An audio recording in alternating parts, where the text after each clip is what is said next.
नील गगन में उड़ने वाले पंछी नया सवेरा है। बरसे मोती आंगन आंगन, पल पल रूप सुनहरा है, पल पल रूप सुनहरा है। नूतन मृदु उल्लास लिए चले हमारा काफिला, मन में एक विश्वास संजोए चले हमारा काफिला, चले हमारा काफिला। इस मुश्किल दौर में भी हम अपने काफ़िले को निरंतर आगे बढ़ाते हुए, और उसी काफ़िले को आगे बढ़ाते हुए हम डिस्कस करने जा रहे हैं कुछ इंपॉर्टेंट प्रॉब्लम जो हमने एक्सरसाइज 14.3 में देखी हैं। तो आपकी जो प्रश्नावली है 14.3, उसमें कुछ दो प्रॉब्लम ऐसी हैं जो ट्रैक से थोड़ा हटके हैं। तो उन प्रॉब्लम को हम यहाँ पे डिस्कस करने वाले हैं और उनको आपको थोड़ा सा बारीकी से देखना है और समझना है और उन पर प्रैक्टिस करनी है, क्योंकि उससे रिलेटेड जो प्रॉब्लम्स हैं वो बोर्ड में आती हैं। तो जो हमारी फर्स्ट प्रॉब्लम है वो आप देखेंगे, ये हमने यहाँ पे कंसिडर किया है आपका एग्जाम्पल 12, उदाहरण 12 हमने यहाँ पे देखा है कि रेखा का समीकरण ज्ञात कीजिए जो बिंदु -1, 3, -2 से गुजरती हो और निम्न रेखाओं पर लंब हो। तो इन दो रेखाओं पर वो लंब है, यानी इन दोनों रेखाओं की वो रेखा है वो आपकी लंबवत है। तो वो हम यहाँ पे देखेंगे। इस प्रॉब्लम को सोल्व करने के लिए जो बुक में आपके पास मेथड है, उस मेथड को भी हम समझने वाले हैं कि उस मेथड का मीनिंग क्या है, कि कैसे उसने जो इसके दिक् अनुपात हैं उसमें ABC लेके कैसे उसको सरल किया, उसका सरल करने का मतलब क्या है, जब वो सरल करके जब निकालता है तो उससे क्या निकलता है वो भी हम डिस्कस करेंगे। और उसके अलावा भी हम एक मेथड डिस्कस करेंगे कि उसके बिना हम दूसरे मेथड से भी इस प्रॉब्लम को सोल्व कर सकते हैं। तो सबसे पहले जब आपने प्रॉब्लम को डिस्कस किया तब आपने देखा कि वो जो रेखा हमें निकालनी है वो -1, 3 और -2 से गुजरती है तथा इन दोनों रेखाओं की लंबवत है। तो सबसे पहले अगर आप देखें तो जो ये रेखा है जिसके लंबवत है, तो ये जो रेखा के जो हर में दिक् अनुपात 1, 2, 3 दिए गए हैं, ये जो दिक् अनुपात हैं वो B1 सदिश के, इसे हम B1 सदिश बना सकते हैं। आप इजीली समझ रहे होंगे। ये जो रेखा है आपकी ये 0, 0 से गुजरती है और i cap plus 2j cap plus 3k cap सदिश के समांतर है। तो ये रेखा B1 सदिश के समांतर है और वो जो B1 सदिश है आपका वो i cap plus 2j cap plus 3k cap है। तो सेकंड रेखा है आप देख सकते हैं वो -2, 1 और -1 से गुजरती है तथा B2 सदिश, और B2 सदिश है आपका -3i cap plus 2j cap plus 5k cap के समांतर है। तो ये चीज़ें दो आपने यहाँ से देखा कि इससे जो सदिश है, इसका सदिश है जिसके समांतर है वो B1 सदिश है, इसलिए जो रेखा समांतर है वो आपका B2 सदिश है। और उन दोनों सदिशों के समांतर जो दो सदिश हैं हमारे पास, उन दोनों के लंबवत सदिश के समांतर रेखा जो -1, 3, -2 से गुजरती है, उस रेखा का हमें समीकरण निकालना है। तो सबसे पहले आप देखेंगे ये जो दो दी गई रेखाएं हैं वो B1, B2 के समांतर हैं। तो है आपका दी गई रेखाएं सदिश B1 सदिश और B2 सदिश के समांतर हैं। तो सबसे पहले आप B1 सदिश निकालेंगे। B1 सदिश जो है आपके पास वो है i cap plus 2j cap plus 3k cap. B2 सदिश जो है आपके पास वो है -3i cap plus 2j cap plus 5k cap. ये दोनों सदिश क्रमशः फर्स्ट रेखा और दूसरी रेखा के समांतर हैं। तो इन दोनों सदिशों की लंबवत रेखा का समीकरण हम दो सदिशों के सदिश गुणनफल यानी क्रॉस प्रोडक्ट से हम निकाल सकते हैं। हम ये जानते हैं कि जब हम दो सदिशों का सदिश गुणनफल निकालते हैं तो वो जो सदिश हमें निकल के आता है वो उन दोनों सदिशों के लंबवत होता है। तो आप सबसे पहले B1 सदिश क्रॉस B2 सदिश निकालेंगे, जो आपका आएगा i cap j cap k cap, जो बनेगा 1, 2 and 3 -3, 2 and 5। तो यहाँ से हम इसको जब सोल्व करेंगे तो हमारे पास आएगा B1 सदिश क्रॉस B2 सदिश, जो बनेगा i कैप। इसको सोल्व करना अगर किसी बच्चे को नहीं आता है तो आप देख सकते हैं कि पहली जो पंक्ति है उसके आधार पर हम इसको ओपन करेंगे। तो पहली पंक्ति में i कैप जो हमने लिया तो उसकी स्तंभ और जो पंक्ति है उसको अगर हम हटा दें तो जो कोफिशिएंट जो गुणांक बचेंगे उनको हम गुणा करेंगे। 5 को 2 से किया 10,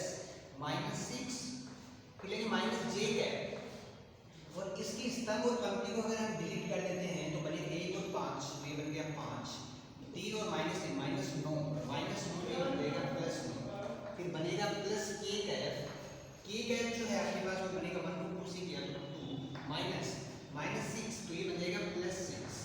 तो ये आपका यहाँ से देखें तो b1 सदिश क्रॉस b2 सदिश, ये हम मान सकते हैं कि वो एक नया सदिश c सदिश है जो आपका b1 सदिश और b2 सदिश के लंबवत है, और उसी के समांतर, उसी सदिश के समांतर रेखा की समीकरण हमें निकालनी है जो -1 3 -2 से गुजरती है। तो यहाँ से देखिए जो c सदिश है आपके पास वो बन जाएगा 4i cap -9 14 j cap plus 8k cap, ये हमारे पास c सदिश है। अब आप यहाँ से अगर देखें तो c सदिश जो है आपके पास ये बना, तो इस c सदिश से इसके दिक् अनुपात हम निकालें, तो इसके दिक् अनुपात जो होंगे, इसके दिक् अनुपात जो है आपके पास वो दिक् अनुपात है 4 -14 और 8, ये इसके दिक् अनुपात है, और ये -1 3 -2 से गुजरती है। तो रेखा का जो समीकरण है आपका, रेखा का जो समीकरण है, तो रेखा का समीकरण आप देखेंगे, रेखा का समीकरण आप जानते हैं x - x1 upon a equals to y - y1 upon b equals to z - z1 upon c। यहाँ से रेखा का समीकरण निकालेंगे तो x - x1 वो है -1 और +1 दिक् अनुपात 4, फिर y -3 अपॉन -14 z + 2 अपॉन 8। अब सिंपल आप देखिए तो हर में आप देख सकते हैं जो संख्या है वो किसी एक संख्या से भाग देके हम इसको सरल कर सकते हैं। तो आप इसको 2 से अगर डिवाइड करो तो x + 1 अपॉन 2 हो जाएगा, y -3 अपॉन -7 है, तो z + 2 जो है अपॉन 4 है।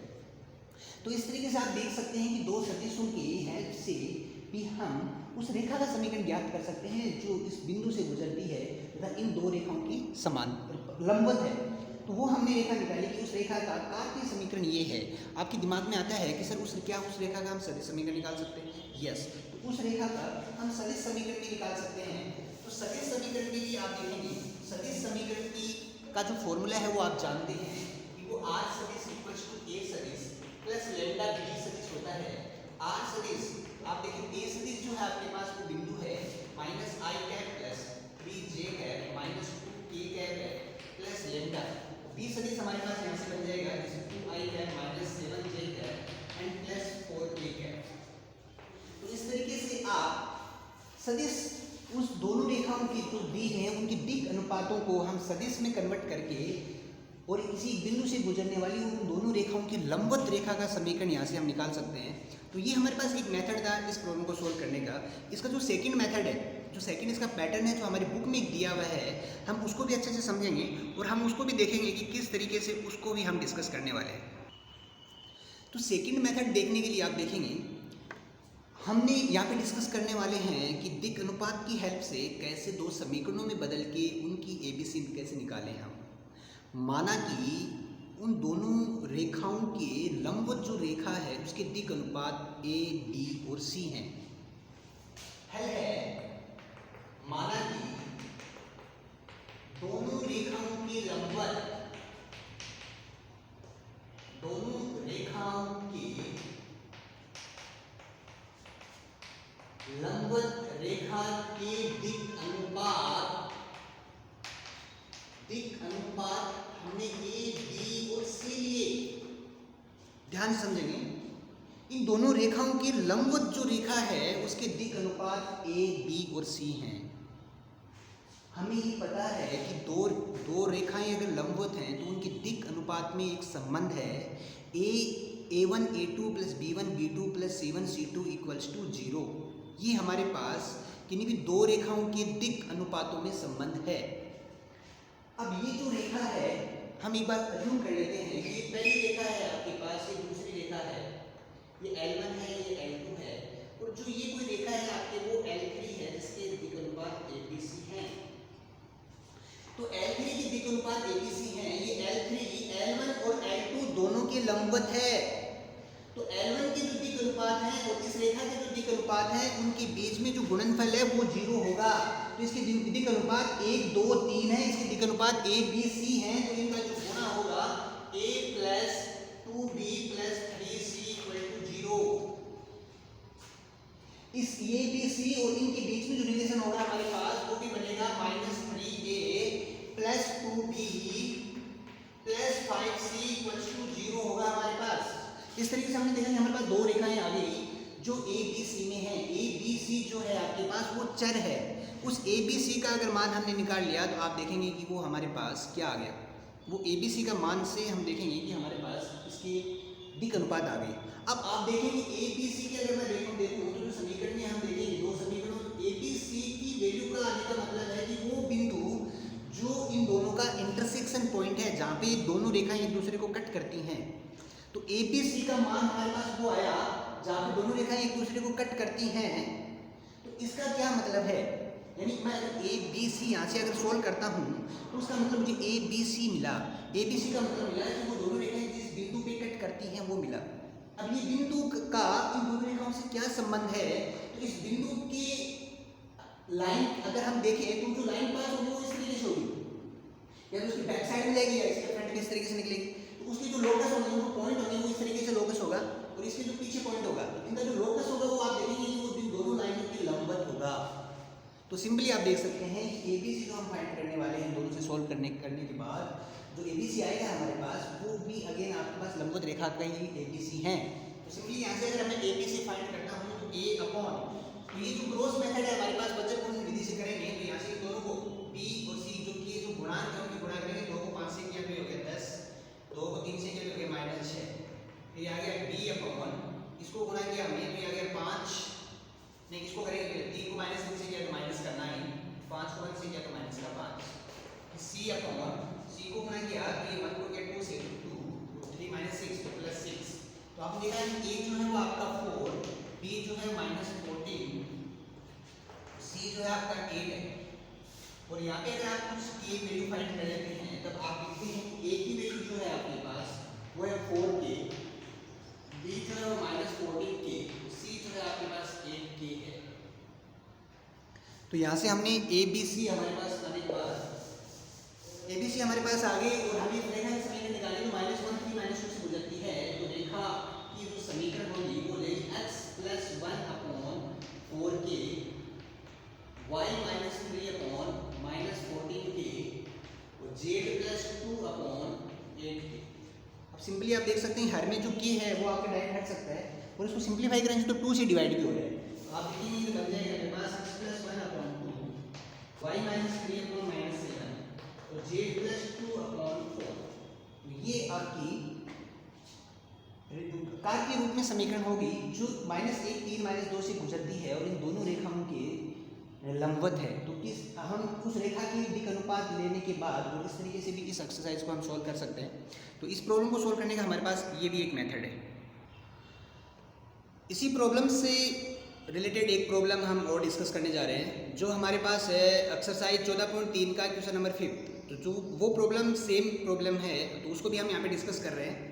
तो जो 14.3 एक्सरसाइज जो प्रश्नावली 14.3 है उसमें जो 5वां क्वेश्चन है आपके पास वो है कि बिंदु 1 2 -4 से जाने वाली तथा इन दोनों रेखाओं पर लंबवत रेखा का समीकरण हमें ज्ञात करना है। तो सिंपल आप देख सकते हैं कि वही तरीका है हमारे पास करने का। अगेन इसको वापिस हम सदिश की हेल्प से और डायरेक्ट दिक् अनुपातों की हेल्प से इन दोनों चीज़ों को हम सॉल्व कर सकते हैं।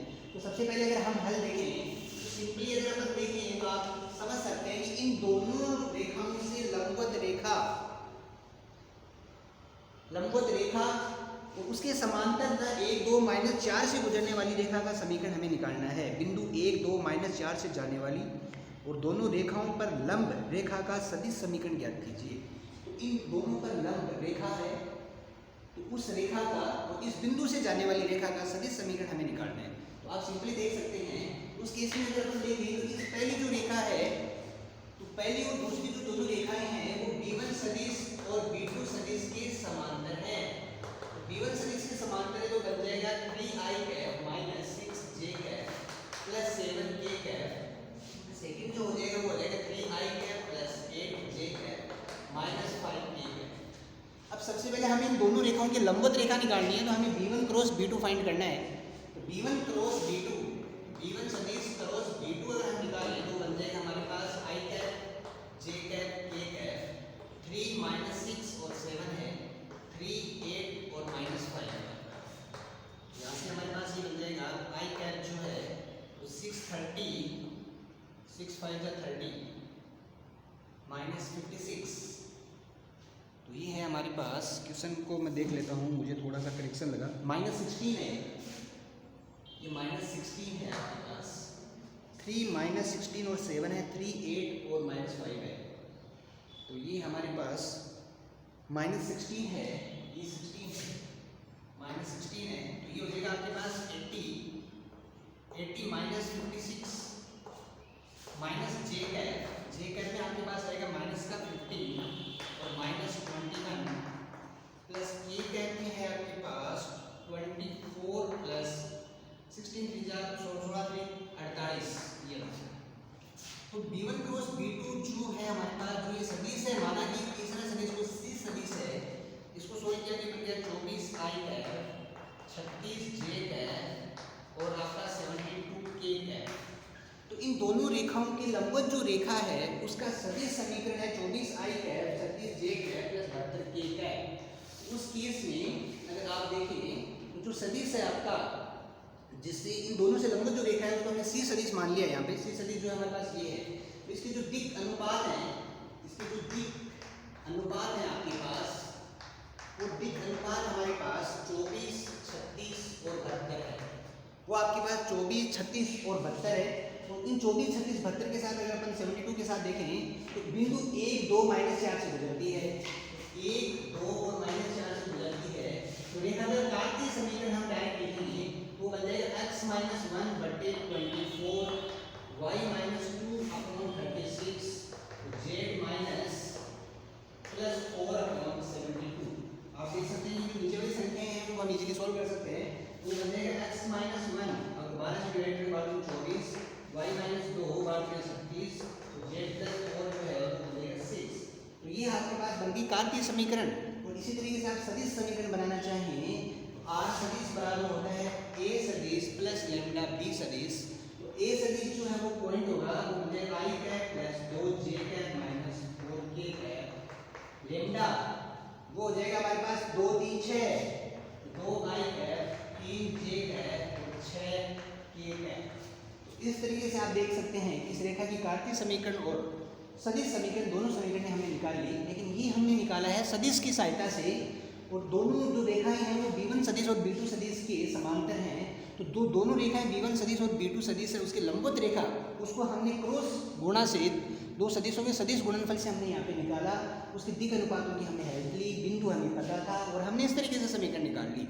और इसी तरीके से अगर हम इसका जो सेकंड मेथड है कि हम दिक् अनुपातों से की हेल्प से भी अगर हम डायरेक्ट निकालें तो वो फॉर्मूला भी हम यहाँ पे तो इसका नेक्स्ट जो मेथड है वो हम यहाँ पे डिस्कस करने वाले हैं। और उसको डिस्कस करने के लिए आप देखेंगे कि इन दोनों रेखाओं की लंबवत रेखा जो है उसके दिक् अनुपात a, b और c हैं। तो है जो है माना कि लंबवत रेखा के दिक् अनुपात a, b और c हैं।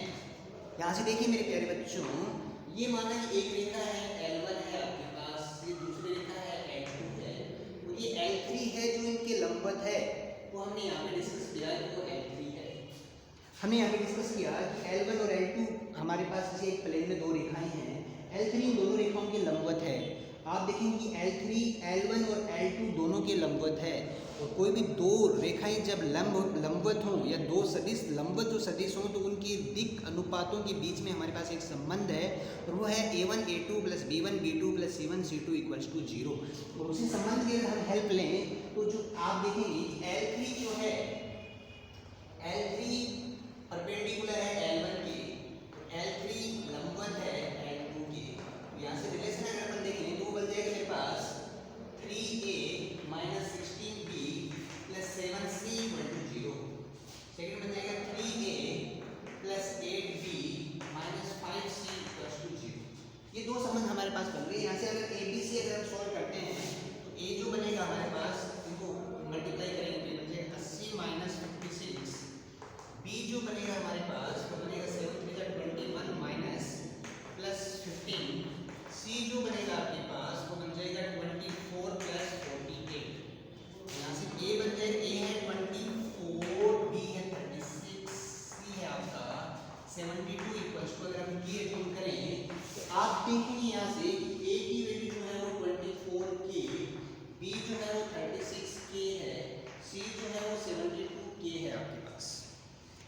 इन ए बी सी जो है हमारे पास ये हैं, और जो बिंदु है आपका वो 1, 2 और -4 है। तो सदिश रूप में अगर हम समीकरण कार्तीय रूप में अगर समीकरण बनाएं तो कार्तीय रूप में समीकरण बन जाएगी x - 1 upon 24a y - 2 upon 36a c + 4 z + 4 upon 72k। हर में आप देख सकते हैं जो k है वो कॉमन है, उसको आप कट कर सकते हैं, और इनको आप 12 से अगर कॉमन लेते हैं, डिवाइड करते हैं, जो भी हम करते हैं, तो ये हो जाएगा x - 1 upon 2 y - 2 upon 3 z + 4 upon 6। तो इस तरीके से आपके पास ये इस रेखा का कार्तीय समीकरण है। और इसी समीकरण को अगर आप सदिश रूप में कन्वर्ट करें तो इसकी जो सदिश समीकरण होगी आपके पास, तो इसके जो सदिश समीकरण बनाएंगे हम, तो सदिश समीकरण होगी r सदिश equals to I cap plus 2j cap minus 4k cap plus lambda 2I cap plus 3j cap plus 6k cap. तो ये इसकी सदिश समीकरण है। तो हमने यहाँ पे उसी समीकरण के कार्तीय और सदिश दोनों रूप देखे हैं, साथ में हमने इसी प्रॉब्लम को दो तरीके से सोल्व किया है। जिस भी सॉल्यूशन में आप कंफर्ट फील करें उसकी प्रैक्टिस आपको अच्छे से करनी है।